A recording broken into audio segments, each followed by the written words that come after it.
皆さんお待たせ、カレンゲームラボのカレンです。今回は崩壊スターレール風 RPG からアニメ調クォータービューアクション、さらに奇妙で独特な世界観の終末世界を舞台としたサバイバル TPS アクションなど5本紹介します。チャンネル登録をお済みでない方はぜひこの機会にチャンネル登録、高評価ポチッとお願いします。それでは曇りなき眼で見てまいりましょう。最初に紹介するタイトルはオーバーキル。リリース日は未定、ジャンルはアクション RPG、開発はネクソン子会社のネオプレイ、プラットフォームは iOS、Android、PC。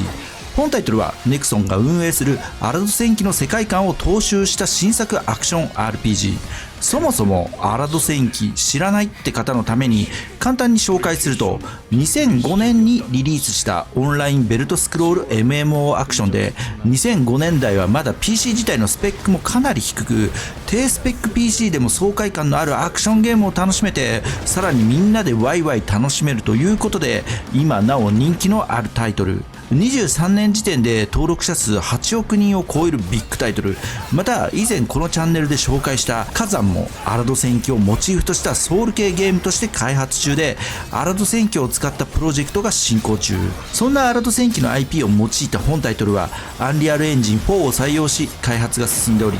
原作を超えるアクション RPG を目指しているということです。物語のあらすじは、原作アラド戦記に登場したアゼリアの死を改変するため過去に戻り未来を変えるというのが大まかなあらすじ。バトルは原作であるアラド戦記の横スクロール戦闘をより自由度の高い8方向での戦闘になり、操作の幅が広がり爽快感のあるアクションを楽しむことができる内容です。スキル発動による派手な演出やカットイン付きの演出は見応えのある内容となっていて、バトルを飽きさせない内容。アラドファンはもちろん、アラド戦記を知らないって方にも入りやすい内容のものになっていると感じます。横スクロール型 MMORPG のパイオニア的タイトルをモチーフとしているので、リリースしたらぜひ遊んでみたいタイトルですね。で、実際のリリース時期についてですが、現時点でリリース時期は不明であり、さらに開発進捗についても現地メディア情報からは分からず、中止になっているのではと不安になりつつも、いろいろ調べてやっとオーバーキルに関する情報を得ることができ、とりあえず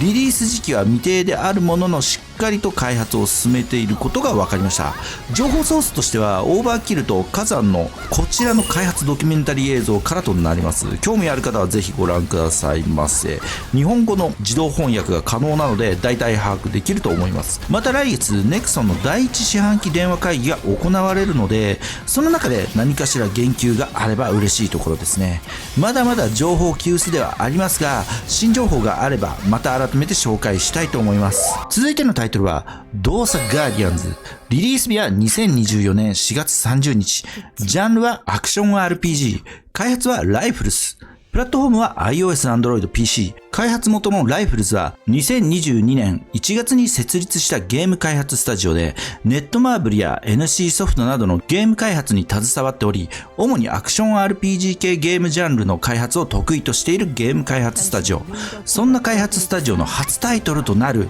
ドーサガーディアンズは、東洋の多様な文化を現代の文化に再解釈したファンタジーで、物語の概要は主人公は様々な次元を旅し、モンスターを退治する特殊機関の執務官に任命されたプレイヤーは、モンスターに侵食された様々な地域を探索し、個性豊かな仲間たちと縁を築き、邪悪なモンスターを倒し、悪の勢力である黒魔導士の陰謀を阻止し、次元を守護するというのが大まかな概要で、本タイトルはセルルック 3D によるアニメ調で描かれたキャラをクォータービューによる視点で展開されるアクションバトルとなっていて、 3D モデリングの表現もよくできていて、 PV を見ている感じ、無双感を味わえそうな感じで面白そうですよね。バトルの特徴はモンスターを装備し、モンスター特有のスキルを発動させることができ、複数のスキルを組み立てて発動させることでクールタイム減少ができたりと、スキル回しを行いつつバトルを進行していくといった内容。スキル回しを採用しているということで、各キャラスキルの組み合わせが豊富にあるような感じだと推察します。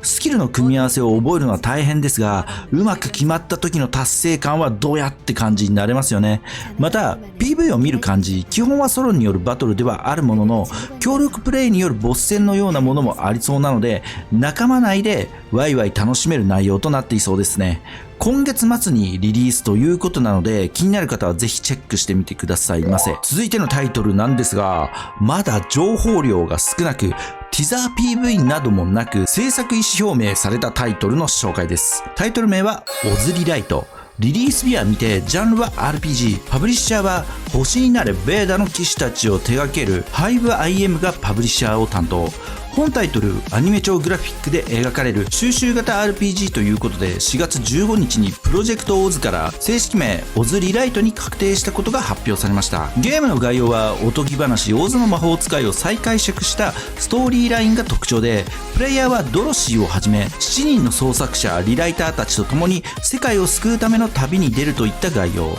ゲームの中のソーシャルメディアミラーグラムを通じてキャラクターとコミュニケーションし、相互作用を通じてプレゼントをやり取りして親密度を高めるなどのコンテンツがあるとのこと。また今後主要地域による FGT を開催することでグローバル展開も視野に入っていそうです。ちなみに開発会社のマコビルは2020年2月に設立されたスタートアップで、ネクソンやネオウィズなどのゲーム企業出身の人材とともに設立された開発スタジオということです。今後の新情報を期待しつつ、何かあればまた紹介しようと思います。続いてのタイトルはエリシアリスタート。リリース日は未定、ジャンルは RPG、開発は XD エンターテインメント、プラットフォームは iOS、Android、PC。本タイトルの世界観は仮想世界で人類の存命をかけてウイルスと戦っていくという SF 寄りの内容。最近この手の仮想世界を題材としたタイトル増えてきているかなといった印象。本タイトルはアンリアルエンジン4を採用しているので、アニメ風の表現が結構綺麗にできてますよね。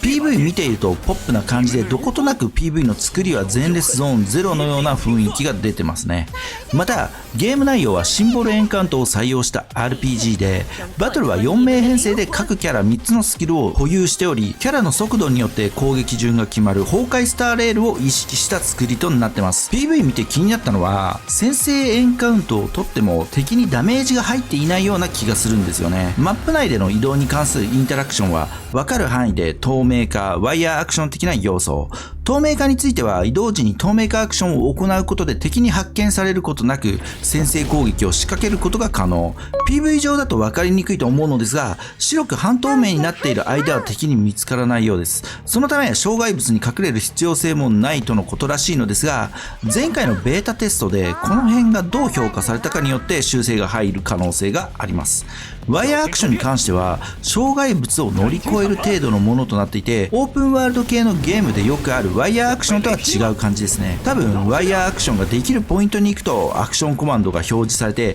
高所への移動ができたりするような感じですかね。エンドコンテンツはギルドやアリーナコンテンツが実装されているみたいなので PVP 要素もありそうな感じがします。で、リリース日については不明ではありますが、番号取得が完了しており、今月4月24日には3回目のベータテストが実施されるので、今回のベータテストの結果次第では24年の上期中にはリリースしそうな感じがします。ちなみに開発元の XD エンターテインメントはドット絵タクティクス RPG スズランの剣の開発元で、あれは一体いつリリースですかね。開発進捗がわからないですね。両タイトルともに今後新情報あれば改めて紹介したいと思います。続いてのタイトルは Once Human。 リリース日は24年第3四半期。ジャンルはサンドボックス型オープンワールドサバイバルシューティング。開発はネットイースゲームス。プラットフォームは iOS、Android、PC。本タイトルは終末世界を舞台とし、インパクトのある世界観と斬新的なプレイシステムで注目を集めていて、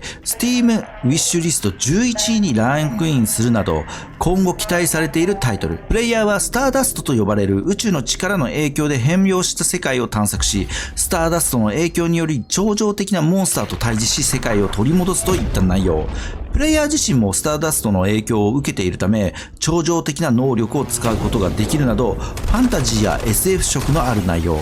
ゲーム内容はオープンワールドを探索しながら資源を収集し、武器や防具をクラフトして拠点の建設、またキャラクターカスタマイズも細かく、外見から能力までプレイヤーの好みに合わせ調整が可能です。拠点建設は一般的な建設ルールに縛られず、浮遊する建物なども建設可能で、専用の空間が設けられており、敵からの強襲に合わない安心設計。また本作の売りは、その独自の世界観に登場するモンスターで、モンスターは全てが敵というわけでもなく、刺激することも可能で、バス型のモンスターに乗ることも可能。またパルワールドのようにモンスターを収集し拠点に連れ帰り育成可能で、モンスターの願望を聞くことで消費アイテムなどを生産してくれるなど、ゲームを効率的に進めるにはモンスターのお世話が重要になってくるようです。また PVP、PVE コンテンツも充実しており、最大32人のギルド同士で領土争いも可能。 PVE イベントは誰かがレアアイテムを手に入れると